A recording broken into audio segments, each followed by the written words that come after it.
Synthaholics.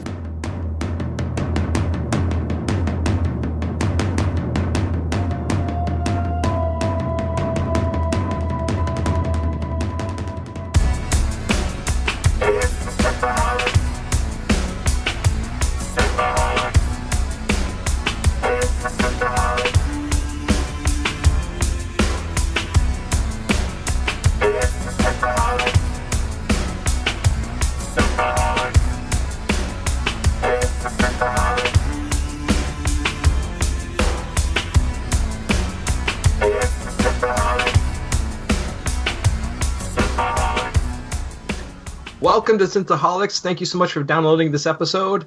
Today we are talking about the TV series The Expanse. We have myself, Aaron O'Brien. We have David Duncan. Remember the can't. The can't. And we have Holly Michelle. Or was it I can't remember? Thanks. I can't remember what happened. So we wanted to take a hard left turn into another sci-fi series. And Is it really that hard if it's such a sci-fi? no, it's not. Super easy, actually, especially if you have Amazon Prime subscription. So The Expanse is a TV series. You know what? Sorry, No, it's like how they turned and burned in the first episode. Very nice. The Expanse is a TV series that's on Amazon Prime or developed through Amazon Prime, and it was a novel first. It's a series of novels. Right, which I'll get into later. But before we get into that, we've got some cool news. Star Trek Strange New Worlds. We have a greenlit Pike, Spock, and Number One series through CBS All Access. Oh. Yes, Dave. I'll believe it when I see it. They've been talking about Section 31 for 16 years. We haven't even gotten a peep about that. I know, but I think we're going to be seeing more as things move along here. There was such a huge overabundance of people wanting to see this series because people loved the Anson Mount as Pike. They liked what's his name, Spock, Peck, Ethan Peck, mm-hmm. And Rebecca Romaine is number one. Romaine is number one. So they loved all these characters. They thought they did an excellent job casting and playing the characters. So I think a lot of people wanted to see this. And I'm excited too, because I want to see the Enterprise go out and explore. And this is supposed to be an episodic, so it's not going to be in a long story arc. Oh, they're going to lie about that, I'm sure. I don't know. We'll see what happens. But don't start your cynicism already, David. No, don't. I can't not be cynical. Alex Kurtzman's given us 3 mediocre seasons of Star Trek, and I just can't expect anything other than mediocrity out of him. I mean, Anson Mount and Ethan Peck and Rebecca Romaine were by far the best parts of season 2 of Discovery, but their performances are despite the bad writing that was surrounding them. And if they're in the same situation with the creative team that doesn't know how to write Star Trek, I just can't bring myself to get excited right now. I need to see it to believe it. I don't know. I think this is going to be a fun series, and I'm looking forward to it. I think it's a different take on all this, and we're not seeing like that long story arc, so we can have fun with these characters. We know these characters from before. We know the Enterprise. We know the world, the universe they fly around in. So this is kind of like we have an idea of the parameters where they're going to be. So, hey, it's planet exploration. It's meeting new civilizations, new life. It's going to be great. I mean, if they can even get to the idea of what Star Trek was, especially during the days of TOS and Next Generation, actually even Voyager in a lot of ways, it's just coming across new things and trying to process it and figure it all out. It's half the fun of Star Trek. So I don't know. I mean, it could be good, but I'm just really, really worried that they won't be able to do it right. And the thing is, everyone was complaining that Discovery was breaking canon left and right, and they sent them 900 years into the future so they can stop the complaints about breaking canon, and now we're setting a new show in the exact same time period where they can continue breaking canon. It just seems like they don't know what they're doing. I mean, I think they're getting. I think they're getting better, Dave. That's the only thing I'm going to say. I think they're getting better because I think they heard all those complaints and they're trying to correct those things. Well, I mean, that's what I mean. They sent Discovery to the future so they can stop breaking canon, but now they're developing a new show in the era they were already breaking canon in. So I'm just like, are they going to keep on the canon breaking train since they weren't able to do Discovery? My theory is if you're out in deep space enough, you're probably not running into any of. If you go out exploring your strange new worlds, as it is, you're out there seeing new stuff that you're never going to see in any previous series or iterations of series. Hell, we could have first contact with the Cardassians. I mean, you could do a lot of that stuff. We could do, but I mean, yeah. I'm just saying they could be out there exploring and finding, ferns that talk to them. Yeah. Why can't we have talking ferns or space orchids? Space orchids, exactly. So, I don't know. I'm excited. I like the cast, and I think it's going to be great. So that's where I'm at. I mean, we said the same thing about Picard. I liked Picard. Fool me once, shame on you. Fool me 3 times, shame on me. We're gonna have a battle to death. I'm in the middle of it. I didn't love everything Picard, but I think there were some shining moments. So I like there's and Dave is just poo poo on the whole thing. So I'm sorry. Anyway. Every time somebody says poo poo, it's one of those words that makes me. Hey, I loved Rios. Rios did a really good job. Rios is great, yeah. Poo poo. All right, let's move on. We're going to go on to The Expanse. I sincerely hope that if you're listening to this episode, you have watched The Expanse, at least a couple episodes, because I really dug this. I was telling Dave before we recorded, I had started watching these, I don't remember, maybe it was 2016. I can't remember. But I only got maybe 4 episodes in, and then I kind of for some reason, stopped watching. I don't know why, but but it was much better than I even remembered. So I stopped watching after the first season because back in the day it was just on Sci-Fi, and then they ported a season at a time over to Amazon, and then it got canceled on Sci-Fi. And then Amazon, there was a huge fan backlash and people wanting the show revived, so Amazon actually took it, and they're developing new seasons. So we're up to season 4. Season 5 will be coming out at some point. It'll be nice if we can actually catch up to get ready for season 5 so we can do it live like we did, Discovery and Picard. Because The Expanse has been fantastic so far. I've gotten up to season 2 now, rewatching all of season 1 and just started season 2, and it's a lot of fun. So yeah, The Expanse is based off a book, or book series. And it's the book series is by James S.A. Corey, which is a pen name of 2 collaborators, Daniel Abraham and Ty Franken, or I think it's Frankic. These are they wrote this story together, and they started back in I think 2011, and they've been writing ever since that together. This Expanse series. The first book is called Leviathan Wakes. And this is what I believe the first season's based off of, but I haven't read the book, so I don't know. So the TV series, obviously, I said before, is started off.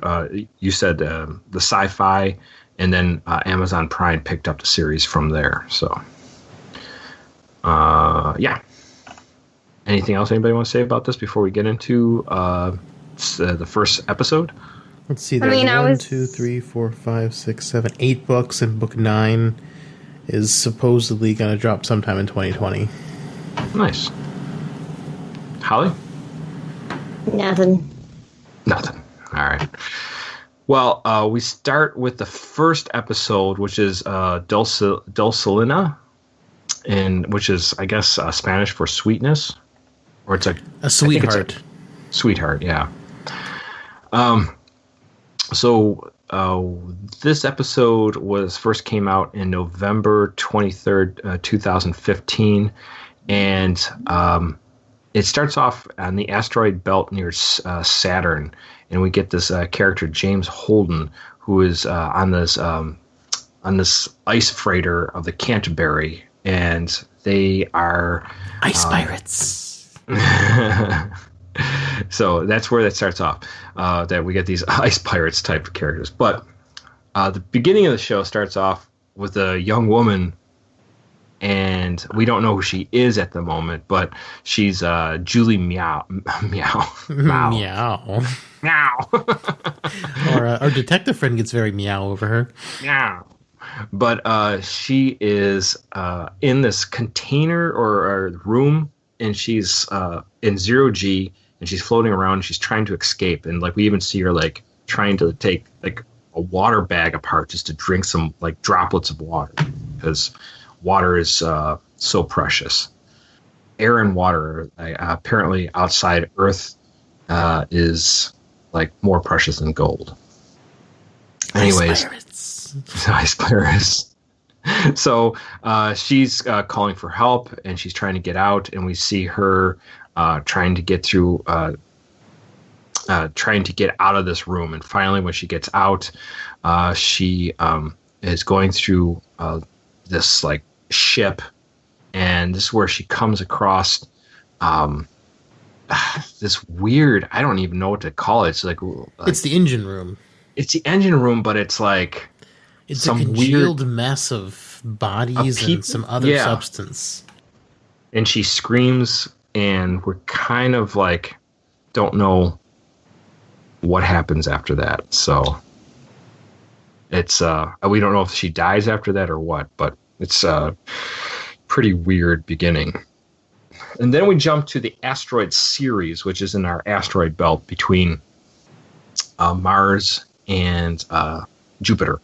And Ceres is an asteroid that's been transformed basically in this asteroid belt where people are mining the asteroid belt. So they're called, people that live there are called the Belters, and they're basically the working class. They just trying to make their way through life.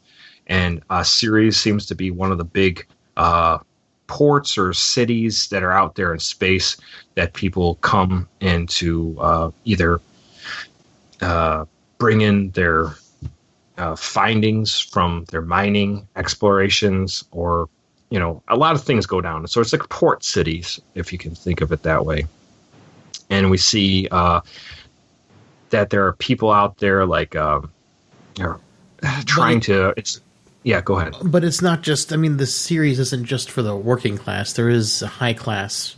Oh yeah. Living on Ceres. So there are Earthers and presumably Mars people. I don't think we meet any Mars people, but there's definitely Earthers who live in the nice parts of Ceres.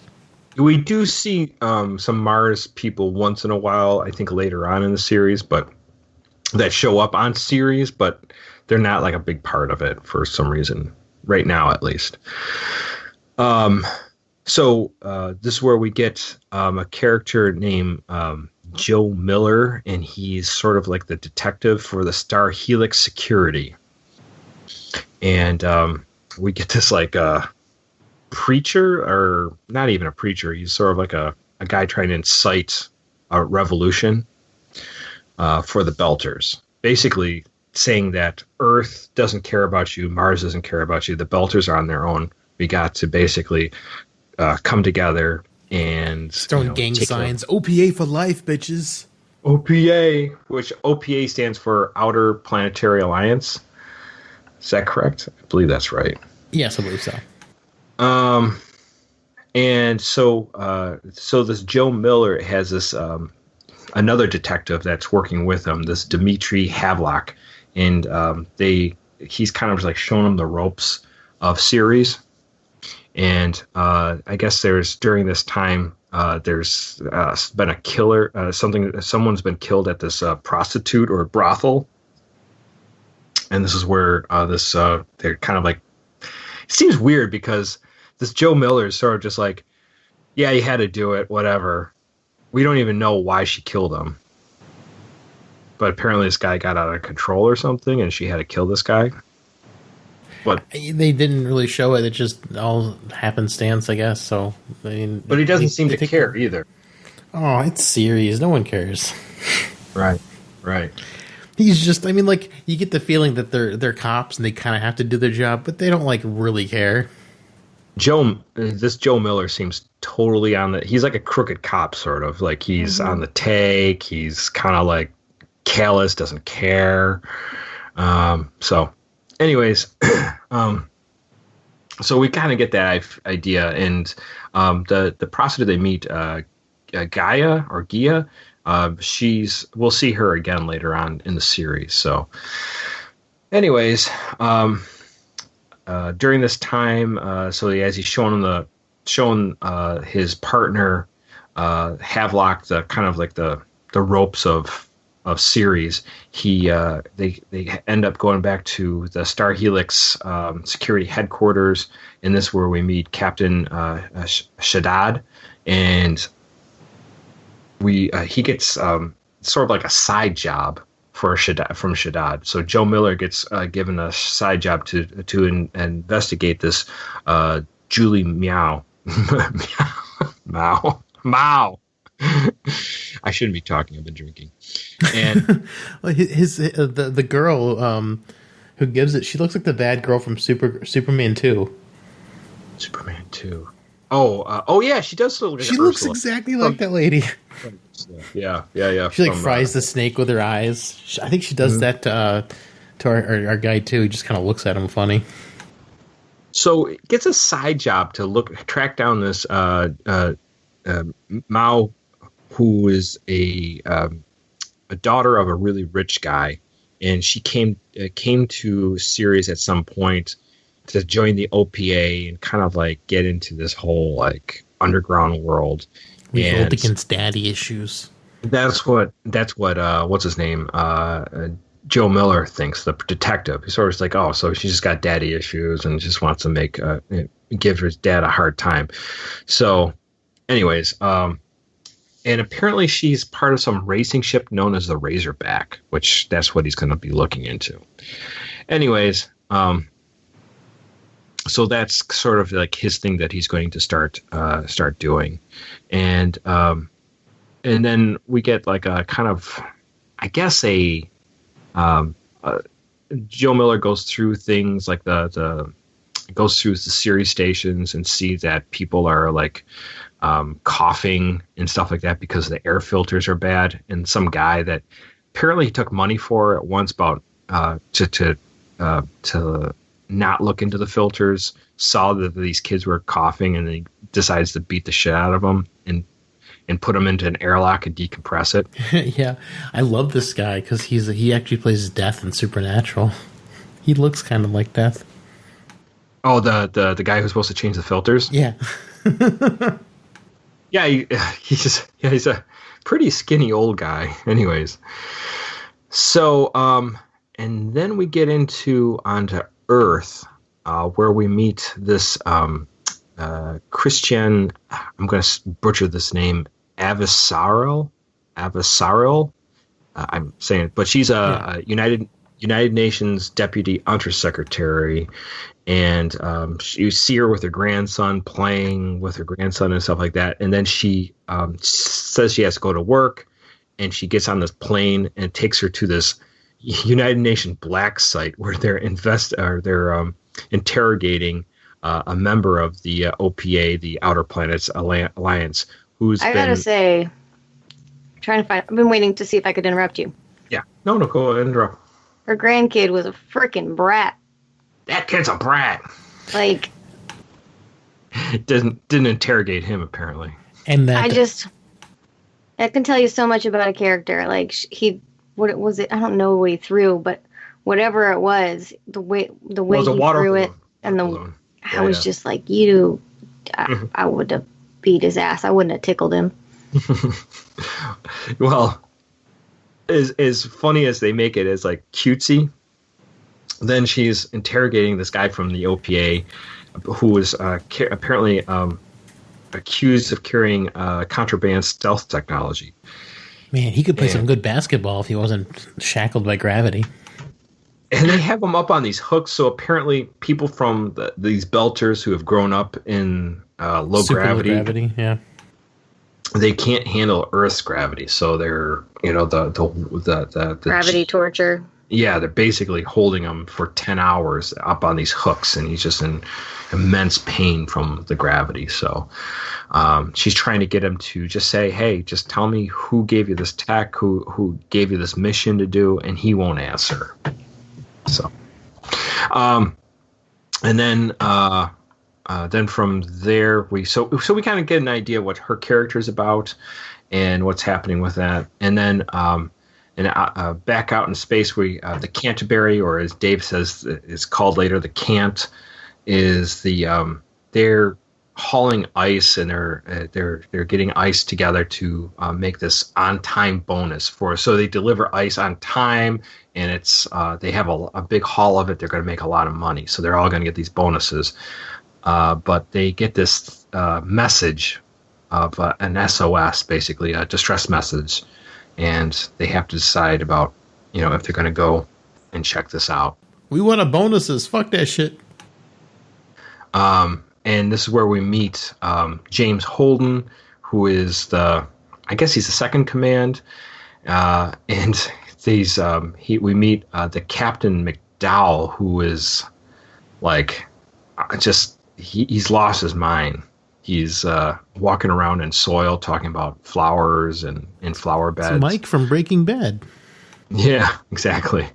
But it's very interesting because he's, basically just going crazy. So actually, he's not the captain. I'm sorry. He's the XO. So he's the guy just making the decisions on how things are going on the actual, like what's happening on the ship. The captain's different than that. So anyways, he gets James Holden gets the second officer gets put into XO status, even though he doesn't want it. So now he's in command of the ship, besides the captain. And when they hear that distress call, they say, if we go there, we're going to get delayed, and we're not going to get our bonus. And it's probably just pirates trying to lure us into a trap. So let's just forget it and just keep going. Like, erase it from our logs that we never heard it. And at some point, James Holden sits down like on a night shift on the bridge, and he cannot not listen to it, and he logs the distress call. So now they have to go and investigate this ship that's calling for distress in distress. And so they change course, and they have a crew to go on a shuttlecraft together to investigate this ship. And we have James Holden, the XO, this chief engineer Naomi, and then we have the pilot Shed Gravel or Gravel, Shed Gravelly. And I'm sorry, that's a med officer, and then the pilot is Alex, and then the mechanic is Amos. So Jane in space. So they take this small shuttle, which I guess has lots of problems already, and they're going to go to the ship called the Scopuli. Scopuli? Scopuli. Anyways, Scopuli. Thank you. And so they fly out to the ship. And when they get to the ship, the ship is completely abandoned. They see holes blown through it, so they're walking in with their suits. And they find the distress call, because the ship is dead. There's no power to it. The distress call is coming from like a separate powered it's a little black box held to underneath the console with gum. Yeah, it's just basically sending out the signal. So that's what they picked up on. So they're like, oh my God, it's probably pirates or something like that. So all of a sudden they have ice pirates. They have another ship come into the area, and they start firing torpedoes, and they start firing on the Canterbury. So, and then just before the show ends, we see the Canterbury is blown up. They think it must be Mars. Yes, and that's the first thing they think. So that wraps up this episode, and then we go to the next episode, which is the Big Empty. And it starts off with his girlfriend, Holden's girlfriend, showing him how to make the perfect cup of coffee with matches, because you need sulfur to make coffee taste good in the future. Right. I didn't get into that, but Holden has like kind of a girlfriend that was the navigator on the Canterbury. She was the one who originally reported the distress signal. I thought he did. No, he found it. He told her. She told the rest of the crew. He actually told what's her name that he Naomi, the chief engineer, later on, that he called that in. Well, he called it in. No, but she was like, we should help them. Oh yeah, she definitely was. Like, she was on board with helping them. Everyone else was like, well, no, let's get our money. Right. And it's kind of her saying that, and then actually hearing the woman's voice on the distress signal, which made Holden change his mind. So after the Canterbury is destroyed, we have a huge debris field that's flying from the Canterbury being blown up, and their shuttlecraft is racing away from the Scopoli, a derelict ship that's floating out in space, and they try to escape, but unfortunately they do get damaged from the debris field, and they have to shut down a lot of systems. Everything's not working pretty good for their ship. Their radio's dead. They don't have. I think they have 4 hours of oxygen, and they're just so far away from anybody actually discovering them, like where they are. So they decide they're going to do go out on the hull of the ship and fix the radio. But to do that, they had to open the airlock, and the airlock has been damaged, and so they have to actually decompressurize the ship, and everyone has to go in their spacesuits while they do that. Unfortunately, during this time, while they're trying to fix the radio antenna, the Holden and Amos are out on this fixing the antenna. Naomi's down like in the guts of the ship, trying to like make all the circuits and everything work, but the navigator and the pilot and the med officer are up on the bridge deck, and the navigator starts. Alex, the pilot, starts kind of like becoming oxygen deficient because his oxygen. Singing, "Oh my darling Clementine." Yes, exactly. Hypoxic is the word, by the way. Thank you. And the medic decides to join their airlines together so they can breathe together, but that means both the air is running out, so they have to get this radio up and working. And so they get they barely get it up and working, actually by Holden kicking the antenna a couple times to get it booted Even up. in the future, you have to kick things to make it work. I love that. Yeah, sometimes it just needs a good kick to get it started. And from there, they get into the ship. They repressurize the cabin, and they get everyone survives from there. So that was cool that they all lived. And obviously, they feel that Mars, destroyed the Canterbury, and they feel like the Mars Navy, the Martian Navy, is going to come back and look for them or try to find them. And lo and behold, there's a Mars ship on the scopes. Yeah, the Donnager is the Martian ship, and it finds their signal they sent out with their radio. So, and they're going to basically pick up the remaining crew of the Canterbury that's on the shuttlecraft. And then we jump back to Ceres Station, where because of what happened to the Canterbury being destroyed, that there's a water shortage, and so there's an issue with that. And we even see Detective Miller trying to take a shower, and he can't even shampoo his hair because he ran out of water. Luckily, he's got that second job, and he finds Julie's house and finishes his shower there. Right, he goes to Julie Mao's house, and she has meow. He has tons of water there, so he cleans out the rest of the shampoo out of his hair. And finds out some information about her, finds out that her father is threatening to sell her a racing ship, the Razorback. And she doesn't care. She's committed to the cause of the OPA, so that's where she wants to be. And then later on, we get Miller and his partner Havelock are in talking to one of the high representatives of the series government, and their garden grass is being siphoned. Someone stole our water. And so they have to go down the pipes and see who's siphoning it.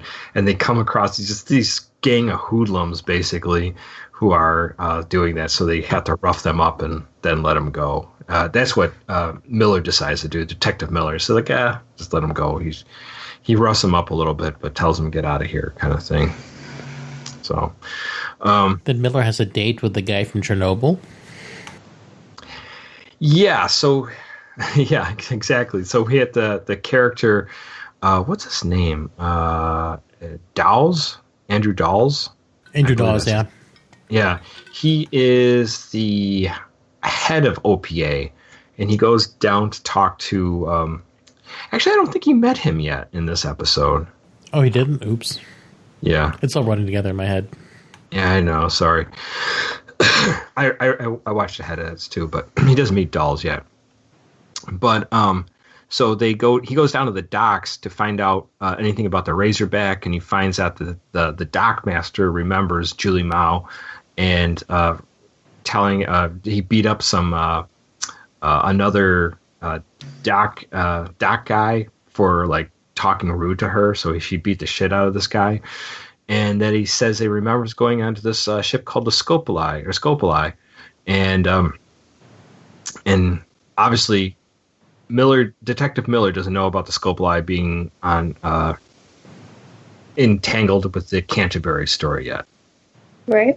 So he doesn't know that is, but that will come together later. But he doesn't know this is part of the thing. But he's like, okay, so she's on the ship in the Scopoli, so he doesn't know anything about that at the moment. And then he goes through Julie's dating profile. So it's like a Tinder version in the future. Tinder in space. I know. And at first, I wasn't sure if he was looking for himself or if he was doing too. research. I totally thought that myself. Yeah. And so he's going through there, and he finds this guy that he's going to look at that I guess his name is Night Bandit 31, and he's going to find out about this guy that he. Although, was it a dating profile or was it the ship's crew log? I guess they're all tangled up together, especially for belters. I guess that's possible. So one-stop shop. So, anyways, then we go back to his Miller's detective partner. Havelock goes to that same prostitute from before, the Gaia, and she's kind of he gives her this cactus that one of the higher government people gave him. So, and now we're going to jump back to Earth and talk about the UN Undersecretary General, and they're talking about how she's gravity torturing this OPA operative, and how that's illegal. And they can't do that, so put him in a tank.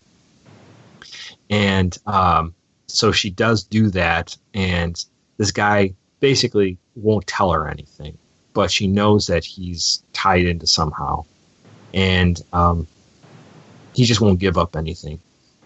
Later, he gets the woman Christian has a friend who is a Mars representative, and she's going to invite him to her home and make him have a really bad time. Yeah, right. So, anyway, so that's kind of these two episodes tied up together. Guys, what do we think of The Expanse? Dave, you want to go first? I was just going to say the last thing that actually happens in the episode is the Canterbury gets drawn in by the Mars ship. I mean, not the Canterbury, the Canterbury shuttlecraft gets drawn in by the Mars ship, and that's like the cliffhanger for this episode. Right. Yeah. I'm sorry. The Mars warship picks them up. Right. Exactly. So, what do you guys think? You want to go first, Holly? All right. Sure. I really enjoyed the show so far. I felt they did a really good job with the set design and execution of it all, like the lighting. They really made me believe that what I was seeing, were real. I didn't think anything was too bright when it should have been, or dark, and vice versa. I felt like even the light in the garden was like, you could clearly tell it was artificial light. So I like the thought that went into that. And I haven't decided how I feel about the multiple storylines yet. It's not that I don't find them interesting. Actually, I tend to really like that. It helps paint pictures and give you clues as to what's really happening and lead you in a direction that the writers wanted you to go in. But I don't know. That's pretty much it. Yet to be seen, yeah. I'm just gonna go next. I really enjoyed this. Like I said, I watched this before. I didn't really, not that I didn't like it before. I just didn't really. I think I was just tied up with other things in my life, so I wasn't like super dialed into it or for some reason. But I just really enjoyed this. This is great. These couple episodes just show a whole nother world. It's like more gritty. Definitely not Star Trek-esque. Very limited technology, just like we're just colonizing a couple worlds out in our solar system, and we're just kind of like reaching out of our planet Earth. And then we're seeing all the political issues and the social issues. I mean, they even have Belter Creo, which is like such a freaking cool idea that they only have their own little dialect that that they're trying, that they all speak. Because at first I was like, what are they saying to each other? I thought, am I not hearing this right? Like, I was like really confused, especially the conversations between Joseph Miller, the detective, and the one prostitute, Gia. I don't know how to say her name right, but I'm like, what are they saying to each other? So I thought that was really cool. I love the idea that these Belters are like sort of like the subclass, and they're all trying to make their way, and Earth couldn't give a shit. They're just kind of like sitting on the planet of like just a wealth of resources. Mars is kind of like the upstart, nation, making it's trying to make a name for itself and becoming more and more powerful. So now Earth and Mars are kind of like button heads a little bit. So it's cool stuff. What you, Dave? Man, this is a great show, and it's kind of fun to see a limited tech sci-fi show that's based on, I guess, a more realistic view of science fiction, where you got the gravity situation where the ship's not moving. If you're just tumbling in space, you're at 0 G because you don't have like the rocket force against you. But with the rocket force, they're basically built like regular, like a Saturn rocket ship almost, where like the decks are like stacked on top of each other, so they're tall, not very wide, as far as your decks go. But when it's going, you've got propulsion holding you down to the ground. So it's a really great concept and way more realistic way to do science fiction as a whole. As far as space travel and whatnot goes. So it's kind of a fun, more realistic take. There's all this conspiracy going around. You've got like the lady in the UN, you've got the detective, you've got like the crew of the Canterbury trying to figure out what's going on. They can't catch a break. All these crazy storylines all happening at once, and it's a lot of fun. And there's war brewing, there's conspiracy, and it's a lot of fun. They're juggling a lot of stuff. Like in the first 2 episodes, like it's hard for me to separate it in my head right now because I've seen the entire first season. Right. And I had watched it, years ago, but I just never followed up because they weren't on Amazon Prime and I wasn't going to pay. Oh, they were, but you had to pay for them back in the day. But now that they own it, you get them with Prime, which is great. So anyone on Prime looking for something new science fiction to watch, if you haven't seen this, watch check that out. This is a great show. Like I said, it's hard for me to pull apart in my head right now, but looking back the first 2 episodes, like they're pretty good. I mean, it's still building stuff, so a lot of like what's going on is still like very just like building the foundations, but the show really starts to get rolling in the next episode, I think. And then it just keeps going, and it's been really interesting throughout. But I mean, like, if I had to say there was weak episodes from the first season as a whole, it's probably the first 2 just to get the ball rolling, and then things really start to go, what the hell's going on? It's crazy. It's really, really good. And I gotta say, I think that the pilot's my favorite character of the show right now. Yeah, I like him a lot. He's kind of fun, comic relief type character, almost kind of like not exactly like Wash and Firefly, but there's a lot of Firefly like callbacks to this. You got Amos, who's basically Jane. He's like the dumb muscle. I mean, it's great. Yeah, right. Yeah, no, it's awesome. I love it too, and we see him get more dumb muscle as time goes on. I love the detective. Joe Miller, he's awesome. He reminds me of like a Tom Waits type of character with a hat. So, and everyone makes fun of him for having a hat. Yeah, exactly. What's with the hat? Yeah, I think it's great. I think it's cool. So it's definitely unique, and I'm definitely into watching this, and I want to see more of this. So that's I'm very excited to talk about this. Yeah, and like I said, I really hope we can like go all the way through and catch up before season 5 starts, because it'd be nice to talk about that live and go into that kind of being excited for it, because apparently it's a really great show.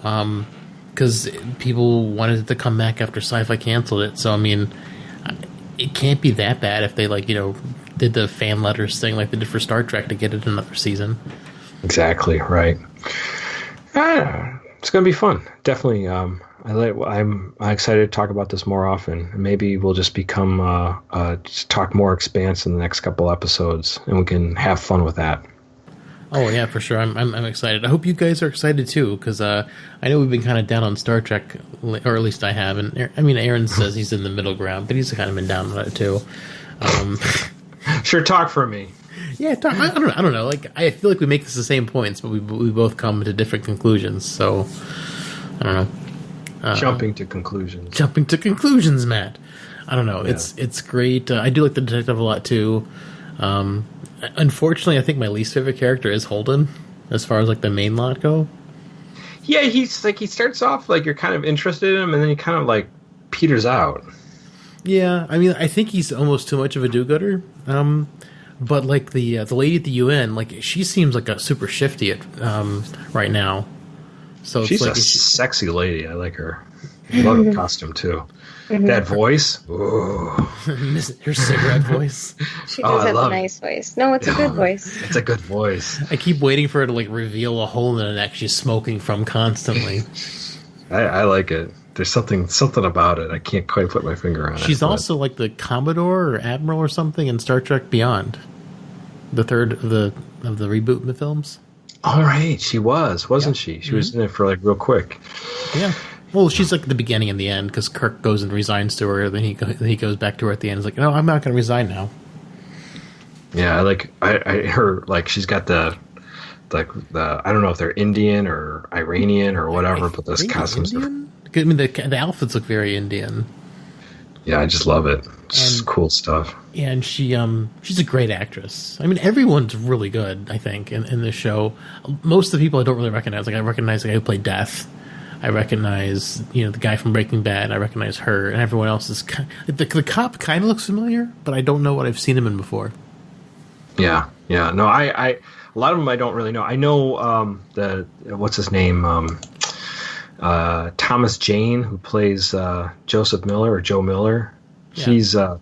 He played the original. I think a couple of years back he did the Punisher before. That's series. What I know. That's what I know him from then, because he looks familiar. I couldn't place him. That's definitely because I saw his Punisher movie.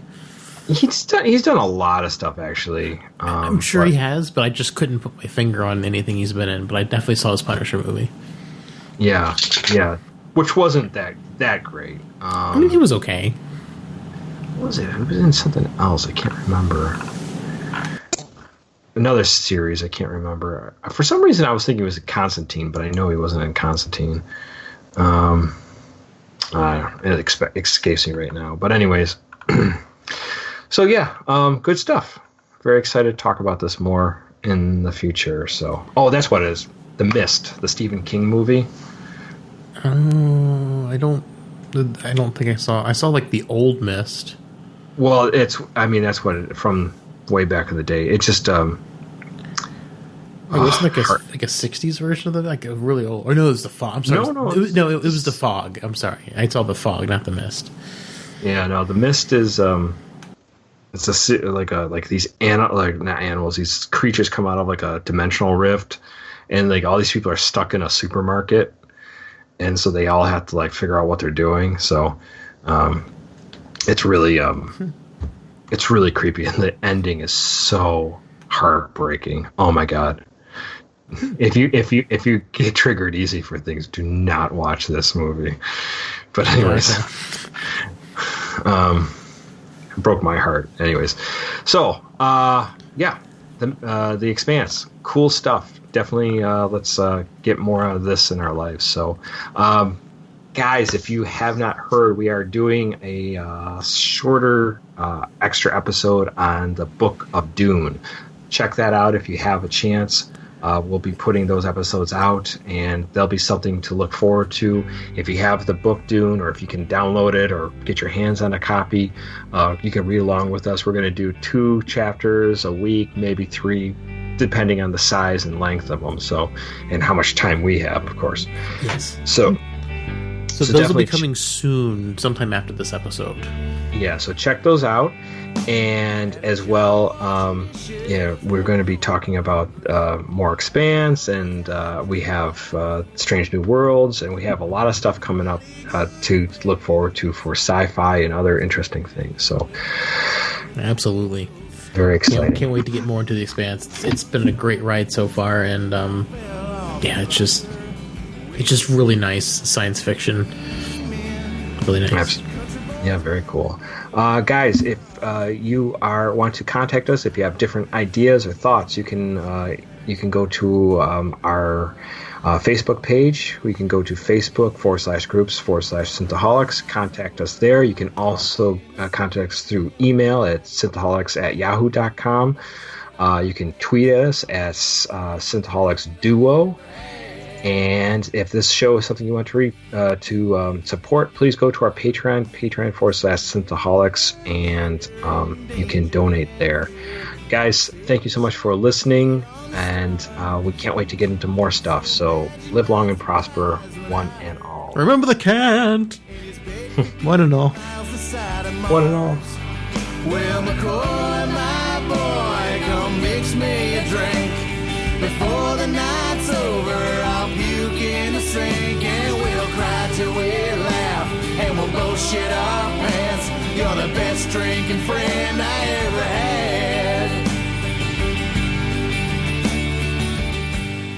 I gotta go run pee. I'll be right back. Actually, I gotta pee too. Pee break. We'll be back in a second. Okay. I'm back in Brack. Hello. What's up? I'm back. Ooh. I can do links. Hey, Holly. Yeah. I washed my hands. You did? I didn't say wash your hands this time. That sucks. Did you pee real good? I did too. I did. Oh my god, I had to pee so bad. No wonder this episode was so short. We both had to pee. It's like, yes, let it be over. Let's get out of here. Abort. I mean, like, I plan on diving into a lot of YouTube about the Expanse and getting into the lore and getting into the ships, because I randomly, I didn't look for the Expanse on YouTube, but I just was looking through YouTube, and they linked me a video on the Donninger, and so I'm halfway through watching that. I'm going to look up some of the other like behind the scenes stuff on, or not behind the scenes, but like just nerd stuff on the ship, so we can have a little bit more to talk about.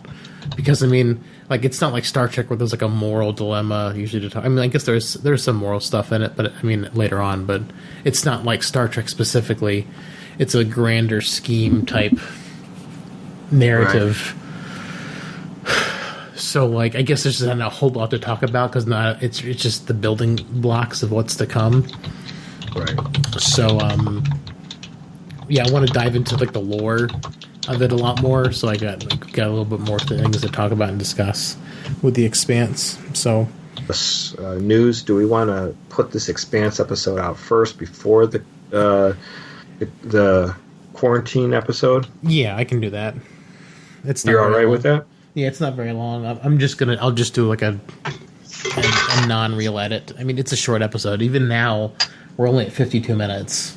That's great. That's fine. So I mean, like, I'm probably not going to do much editing to it. I'll just cut out the long space where we were peeing, and then maybe have some of this. Maybe have some of this in there. They can listen to us talk about the long space we're peeing, and they don't have to listen to the long pause. Maybe. Just don't add like trickling noises. That'd be so funny. I'll have to add like the more you know, or like don't take our word for it. The dun dun, and like peeing noise. But I'd have to look for sounds. I don't know. I'm probably too lazy to do that tonight. In the Expanse, after I was like, we should watch Picard. Well, I mean, we have to watch Picard. Like, I had no idea the quality of it. I mean, I was scared it could be bad, but I was hoping it would be good since Patrick Stewart was involved.